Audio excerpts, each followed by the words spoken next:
कार्यक्रम के सभी आयोजकों को और नन्हे मुन्ने बच्चों को और इस विद्यालय परिवार से जुड़े हुए सभी सम्मानित सदस्यों को नव वर्ष की हार्दिक शुभकामनाएं देता हूं और ईश्वर से कामना करता हूं कि 2023 जो नव वर्ष है आपके जीवन में नई खुशियां लेकर आए, नई तरंगे लेके आए, नई उमंग लेकर आए और जो 2022 की अच्छी स्मृतियां हैं वो हमारे साथ चलें और 2022 का जो बुरा समय था वो हमारे पीछे छूट जाए और हम आगे की तरफ देखकर आगे बढ़ें।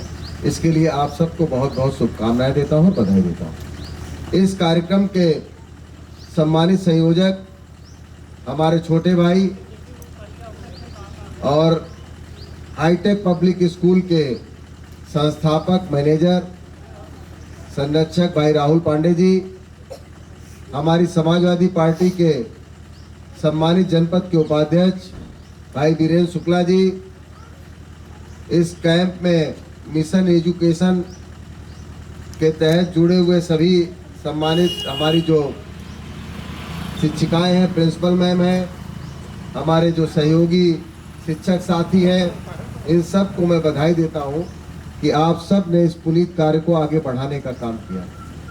ये जो कार्यक्रम चल रहा है कि शिक्षा के लिए जागरूक करें, किस तरीके से हम शिक्षित हों, शिक्षा का क्या हमारे जीवन में महत्व है, हमारे जीवन में क्या इसका स्थान है और शिक्षा ही एक ऐसा रास्ता है जो हमें जो मंजिल हम चाहेंगे, जो सपने देखेंगे, सपनों को साकार करने का अगर मैं कहूँ कि एकमात्र सूत्र है तो शिक्षा है। इसके अलावा कोई चीज नहीं है जो आपके सपनों को साकार कर सकती है। मैं खुद अपना उदाहरण देता हूँ, मैं राजनीति में हूँ।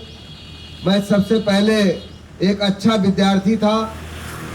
छात्र संघ का, कानपुर विश्वविद्यालय छात्र संघ का 19 जनवरी 1997 में डीएवी लॉ कॉलेज जो एशिया का सबसे बड़ा विद्यालय है, उस छात्र संघ का अध्यक्ष 1997 में निर्वाचित हुआ था। आप सोचिए उस समय मेरी आयु क्या रही होगी।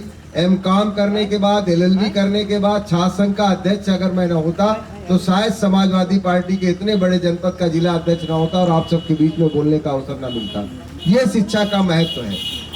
मैं तो कहूँगा कि जो संरक्षक है, जो हमारे परिवार के माता पिता हैं इन बच्चों के, मैं तो जहां जाता हूं ये बात कहता हूं कि आप अपनी जरूरत की चीजों पर, आप अपने संसाधनों पर रोक लगा लें, आप कम कपड़े बनवाएं, आप सीमित जीवन जिए, लेकिन बच्चों को उच्च शिक्षा के लिए प्रेरित करें।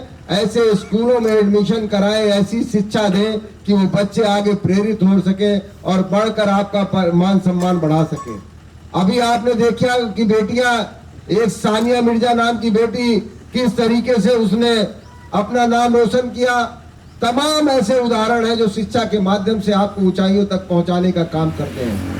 फसलें कम होती जा रही है, किसान बाहुल क्षेत्र है, खेती का अधिग्रहण होता जा रहा है, रोडें बनने जा रही है, व्यवसायिक युग हो गया है, अनाज की उपज कम हो गई है, तमाम तरह की परेशानियां किसानों के ऊपर संकट आ रहे हैं, चाहे वो जानवरों का प्रकोप हो, चाहे दैवीय प्रकोप हो।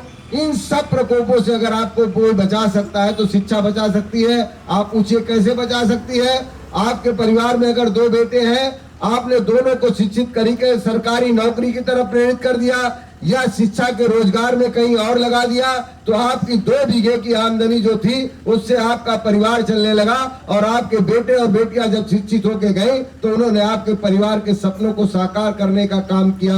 आपके मकान बन गए, आपकी दुकान बन गई, बेटियां पढ़ लिख कर गई तो उन्होंने नए परिवारों को भी बढ़ाने का काम किया है। तो जीवन में शिक्षा बहुमूल्य चीज है।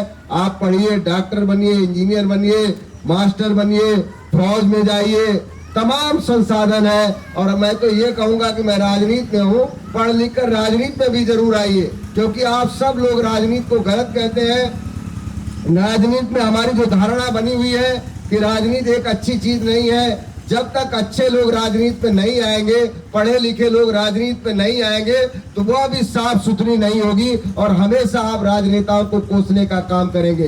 तो मैं तो कहूंगा कि जिनको रुचि है पढ़ाई में, पढ़े लिखे, पढ़ लिख कर राजनीति में भी सहभागिता करें, क्योंकि जब पढ़ लिख कर आपके जैसे बेटे और बेटियां राजनीति पे आएंगे तो निश्चित रूप से राजनीतिक दिशा और दशा सुधरेगी। और जब राजनीतिक दिशा और दशा सुधरती है तो समाज का एक नया सुंदर चेहरा सामने प्रस्तुत होता है। इसलिए मैं सभी आयोजकों का मैं नाम तो नहीं ले सका, लेकिन जितने इस आयोजन में जितने लोग जुड़े थे, जिनके आत्मिक रूप से, शारीरिक रूप से, मानसिक रूप से जो लोग जुड़े थे, उनका मैं हृदय की गहराइयों से स्वागत करता हूं और इन बच्चों से कहूंगा जोरदार करताल ध्वनि से उन आयोजकों के साथ साथ सभी शिक्षक शिक्षिकाओं का स्वागत अभिनंदन करें।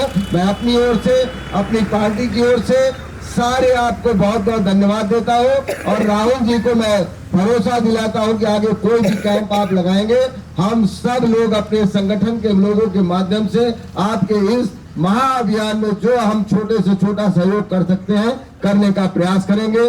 जय हिंद, जय छात्र शक्ति, जय राष्ट्र शक्ति।